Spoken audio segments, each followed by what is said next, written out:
All right, as of 9 this morning, hopefully everybody has their entries in. And last night we had our seating meeting, so everything for me was due yesterday. But first thing you do is you go operating and wrestlers, and then you click delete unknowns and delete. And that'll get rid of any of those extra unknowns that Track Wrestling puts in there for you. All right, so then under the teams, if we go to teams, you can see, yep, there's the right number of wrestlers for each team here. All right, then you go to bracketing, seed and build brackets, and say make sure you delete all invalids. Yep.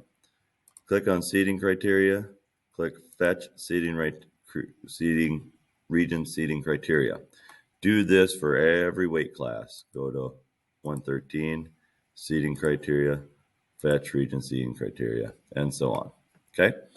So once you fetch all the region seeding criteria, then you go to registration, printing, weight class rosters, go,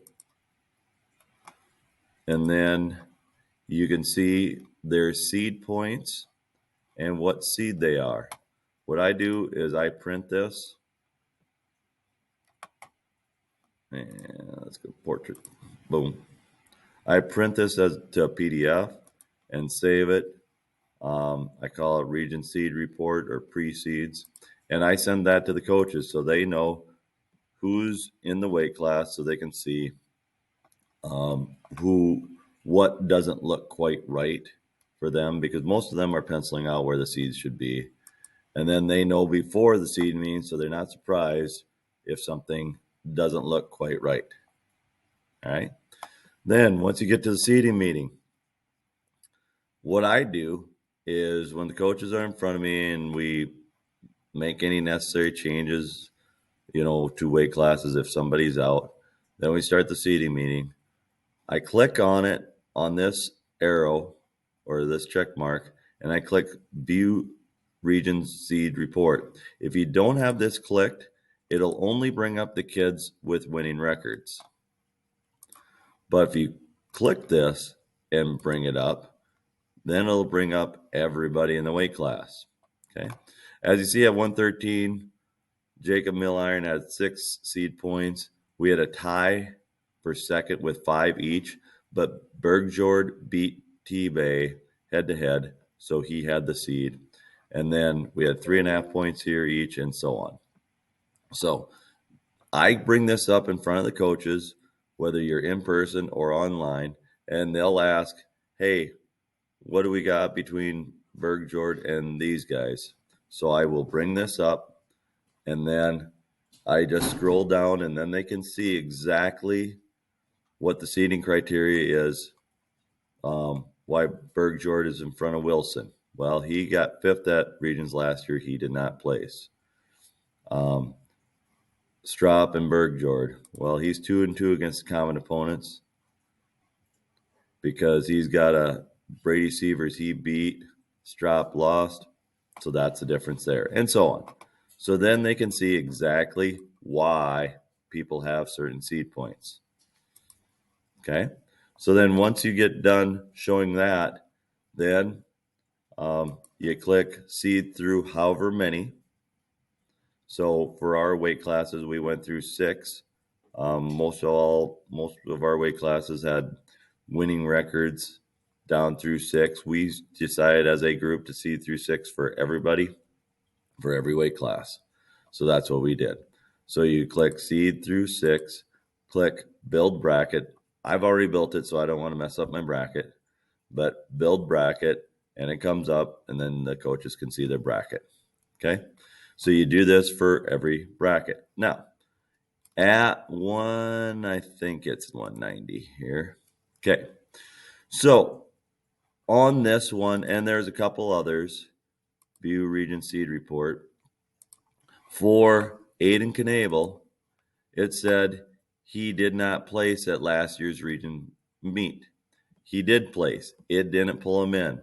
Once we discovered that, then he jumped up a seed. He jumped up over Carter Hedrick because Aiden Knable, Carter Hedrick, they're right down here. They're both 2-0 against common opponents. It said he did not place. He got 5th, so he got the seed point. Actually, Aiden Knable got 4th and Carter Hedrick got 5th. It did not pull in Knable's 4th. Actually, Knable should have a seed over Hedrick. So when that happens, what you do is and originally Knable was 5, Hedrick was 4. So you click this move wrestler right here on the arrow, and it flip-flops them, and then click save seeds. And then when you seed them, make sure you click save seeds before you seed them, because it'll still think Knable's 5 and Hedrick's 4 unless you actually put save seeds.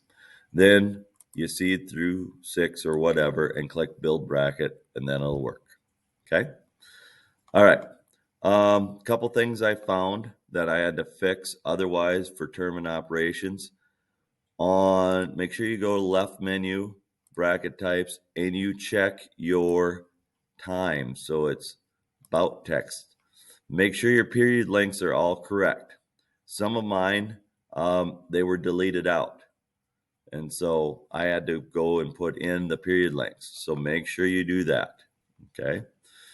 Also, there was one other thing. Oh, the mats. Operating mats, assignment schemes. I didn't have any assignment schemes in there. So I had to build them all again, even though I had them in last year. For some reason, they all got deleted. So make your assignment schemes however you want. We wrestle our wrestlebacks. We have 3 mats. So we go 2 mats of semis, 1 mat of wrestlebacks for first round wrestlebacks. So that's why I use certain match IDs so I can figure out where I want certain matches, because I don't want semis on the last mat on the end of the gym. Okay. And then you also make sure you have the right numbers in here for 5th, 3rd, and 1st. Okay. Besides that, it runs fairly smoothly like a normal tournament does on a Saturday. But I just wanted to give you a heads up or a refresher course on this, and hopefully you have a good regions, good seating meeting. If you have any questions, feel free to email me. All right, thanks. Bye.